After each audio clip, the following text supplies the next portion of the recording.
Halo semua, gimana kabarnya? Udah kena sinar matahari belum hari ini? Sinar matahari itu penting biar menyatu dengan alam gitu. Karena hari ini aku lagi pengen males-malesan, pengen rebahan, tetapi pengen tetap memberi makna cile. Jadi kita ngobrolnya sambil rebahan aja. Mendongengnya itu sambil rebahan. Beberapa minggu yang lalu atau malah beberapa bulan yang lalu tuh aku pernah nulis di caption Instagram, di feed di caption Instagram tentang God spot atau mata ketiga. Di mana mata ketiga ini sering ada di dalam diri kita, di setiap diri manusia masing-masing itu. Yang sering kita sebut atau yang di biologi itu disebut dengan kelenjar pineal atau pineal gland. Nah, kelenjar pineal ini kemarin tuh aku nulisnya narasinya adalah kenapa mbah-mbah kita atau nenek-nenek moyang kita dulu itu lebih titen, istilahnya lebih titen, lebih ngerti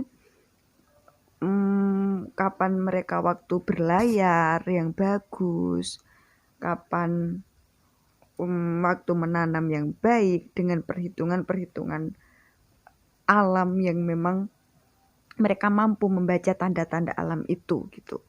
Entah itu dari kebiasaan atau pola alam yang selama ini terjadi atau seperti apa, yang penting mereka itu mampu meramu itu semua gitu dengan bagaimana kecerdasan orang-orang terdahulu kita itu kok justru malah mereka mampu membangun itu kayak gitu dengan seperti misalnya mereka membangun bangunan candi yang begitu kokoh dengan kecerdasan geometri yang sedemikian rumit gitu, sedemikian sempurna, tapi kok ternyata lambat laun secara kehidupan semakin era modern seperti ini, kok malah justru kita itu semakin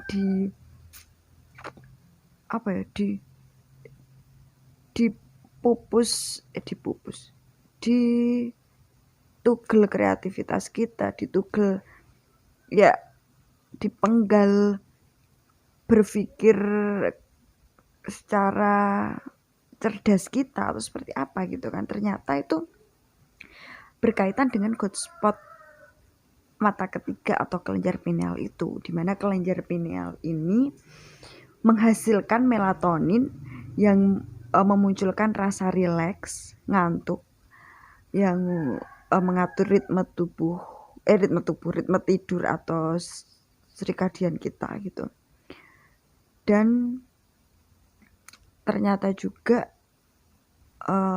memproduksi senyawa yang ditemukan, senyawa ini serupa atau hampir sama lah yang ditemukan di dalam tanaman atau tumbuh-tumbuhan obat, yaitu namanya DMT. DMT itu apa ya? Saya lali. Saya tuh ada nyatet, bentar. Dimetil tretomin. DMT, dimetil tretomin ini bertanggung jawab atas pengalaman spiritualitas manusia, di mana manusia merasa damai, merasa tenang, merasa bahagia, adanya kontak batin atau intuisi yang terhubung dengan Tuhan, terhubung dengan semesta, ya dan sebagainya itu. Pokoknya pengalaman-pengalaman spiritual itu yang bertanggung jawab adalah DMT itu tadi, dimetil tretomin. Nah,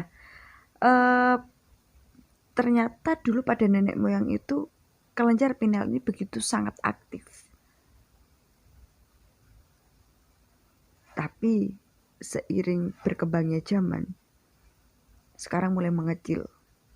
Sehingga sekarang itu banyak orang yang susah tidur, mudah stres, depresi, gak percaya Tuhan, dan lain-lain lah, yang membuat ruwet gitu ya.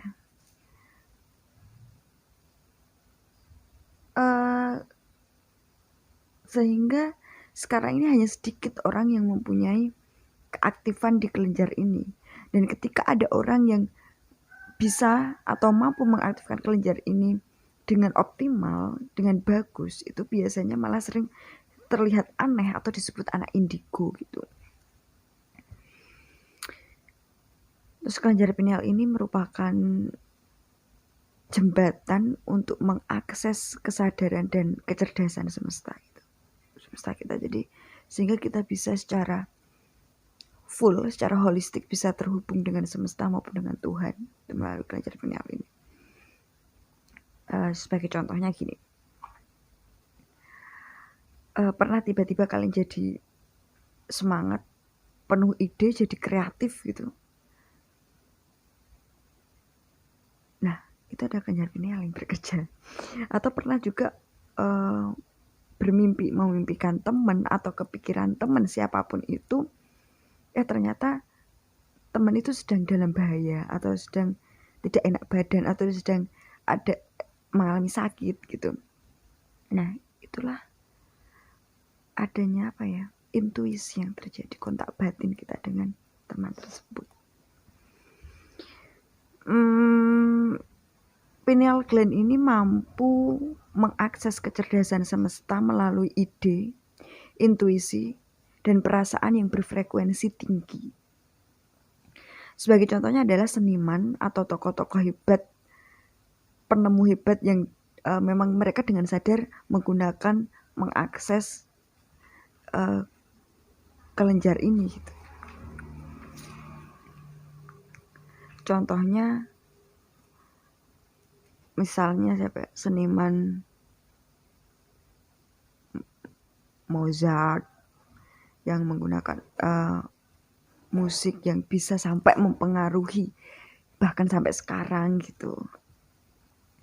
Terus di dalam lukisan gitu-gitulah. Intinya ide-ide mereka yang sampai sekarang masih dirasakan dan begitu berpengaruh banyak terhadap manusia di bumi ini, mereka secara sadar bahwa hal tersebut itu bukan kemampuan dia secara langsung gitu, tapi dia mampu menggunakan God spot atau pineal gland tadi. Tapi sayangnya kan sekarang sudah mulai mengecil, menurun, mengkerut. Itu kenapa? Karena ternyata ada beberapa faktor yang mempengaruhi. Di antaranya adalah kandungan fluoride. Fluoride ini ada itu di dalam, terkandung salah satunya, beberapa itu di air keran, di pasta gigi, di pestisida, di soft drink dan soda, terus minuman yang bersoda seperti itu. Lalu kemudian ada solusinya adalah ketika kita menyalakan keran itu ada saringan airnya. Bisa kita menggunakan saringan air. Terus kemudian pasta gigi kita memilih yang non fluoride, ada gitu. Ada yang pasta gigi memang tidak mempunyai kandungan itu. Terus kemudian cara mencuci buah dan sayur yang bersih. Karena ketika kita susah mencari buah atau sayur atau yang mau kita konsumsi itu tanpa mengandung pestisida, itu kan sekarang susah. Jadi kita berfokus pada cara mencucinya. Kalau bisa menemukan yang tanpa pestisida itu lebih baik gitu. Cuman kalau memang susah, itu kita bisa cara mencucinya itu dengan ada tekniknya gitu. Ada tekniknya lah gitu. Terus kemudian mengurangi atau hentikan soft drink dan minuman yang bersoda. Terus kemudian setelah itu terdapat pada hipnosis massal, di mana kita tahu bahwa arus perkembangan informasi itu begitu cepatnya, bahkan 1 detik bisa menyebar ke seluruh penjuru dunia gitu. Nah, Sehingga banyak oknum-oknum tertentu sekarang yang mulai merambah ke hal itu dijadikan untuk hipnosis massal. Seperti adanya berita-berita di media yang besar yang sering menakut-nakuti, membuat rasa takut, membuat teror, dan meresahkan, perpecahan, terus yang terkandung dalam film, dalam musik, bahkan dalam iklan-iklan, video dengan adanya kandungan kekerasan, seks, konsumerisme, kemudian terlalu glorifikasi dengan kenikmatan duniawi. Nah, itu juga salah satu hal juga yang membuat kelenjar pineal kita mengkeret. Nah, solusinya adalah sadari apa yang kita konsumsi. Bukan konsumsi dalam arti dalam tubuh kita mengkonsumsi makanan, tapi sumber berita, sumber informasi kita tuh juga harus menyadari apa sih yang otak kita konsumsi itu apa. Sehingga kita bisa dengan banyakin baca, berlatih meditasi, menyadari nafas, berlatih meditasi untuk melatih diri menyadari pikiran agar tidak mudah dikontrol oleh luar. Terus kemudian selain itu yang ketiga adalah blue light exposure, radiasi yang timbul yang dapat kita tangkap dari HP, TV, dan jenis lampu tertentu itu. Sehingga untuk mengatasinya adalah kita sebisa mungkin kita bisa tidur dalam keadaan gelap. Terus kemudian sering berjemur, kena matahari itu penting, makanya saya sering mengingatkan bahwa kalian itu harus kena sinar matahari gitu. Karena sinar matahari itu udah penting, gratis, dan kita bisa menyatu dengan alam itu gitu, karena alam itu memang menyediakan itu untuk kita gitu. Nah, itu tidur di gelap dan kena sinar matahari. Terus kemudian sun gazing itu menatap lekat matahari ketika matahari saat baru terbit dan ketika terbenam. Kemudian yaitu sun gazing dan candle gazing. Ketika kita dalam keadaan gelap, kita menyalakan lilin dan kita melihat lightnya lilin itu, melihat sinarnya lilin itu. Kita bisa juga menggunakan orgonite juga bisa untuk kita membuat relax dan memancarkan energi positif. Terus kemudian yang menyebabkan mengecil, mengkerut atau tidak aktifnya kelenjar pineal lagi itu adalah merkuri dan racun yang dilegalkan, yang terdapat di beberapa jenis ikan dalam proses tertentu, ikan dan terkandung merkuri. Terus kemudian di alkohol, di penyedap pemanis buatan, terus pada di rokok filter itu. Nah, untuk mengatasi hal itu hindari atau banyak makan dan minum fermentasi. Jadi saya pun mulai membiasakan minum fermentasi karena itu bagus, seperti kombucha atau ya minuman fermentasi lain lah gitu. Terus kemudian minuman yang tinggi antioksidan lah istilahnya, intinya antioksidan. Terus sayur, buah, terus kemudian kunyit, ya empon-empon gitulah bisa, kunyit, serai, dan yuk berbagai minuman alam yang memang alam sediakan gitu. Hal itu memang kita harus perlu banget kita sadari karena memang menyangkut pola pikir, menyangkut nanti terus kesehatan badan, mental pun juga kena, dan itu sangat berbahaya. Berbahaya ketika kita tidak aware terhadap itu semua itu. Karena peradaban bergerak maju, terus kemudian juga adanya informasi yang begitu cepat juga, sehingga arus informasi itu sering disusupi dengan kepentingan kelompok atau pribadi, maka Jika kita bersikeras hanya melihat dengan dua mata jasmaniah ini, akan mudah terseret dalam lautan narasi dan info yang kita konsumsi. Jadi hati-hati. Kita bisa terbawa oleh arus yang kita nggak ngerti juntrungannya kemana.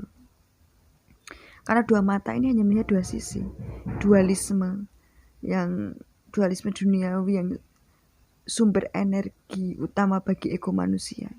Hanya dua warna, hitam dan putih. Kita perlu adanya mata ketiga ini.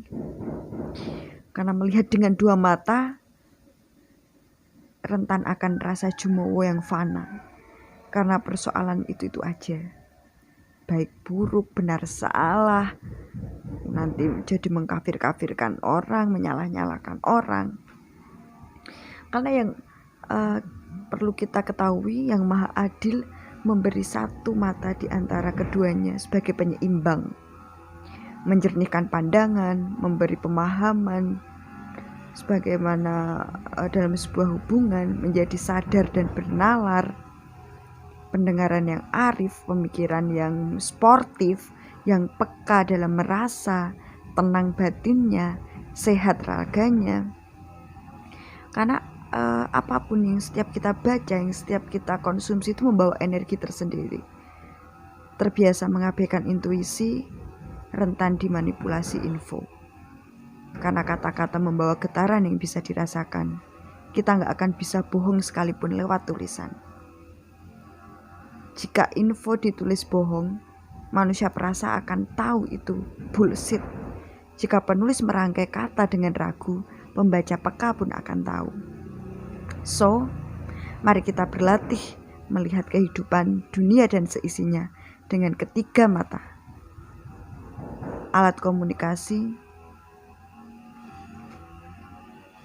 gerbang menuju kesadaran tertinggi dari yang maha mengetahui. Perangkat sempurna yang layak dilatih. Melihat dua mata menjadikan kita ringkih. Melihat dengan ketiganya menjadikan pikiran jernih. Raga kita pulih. Salam mesra. Bye.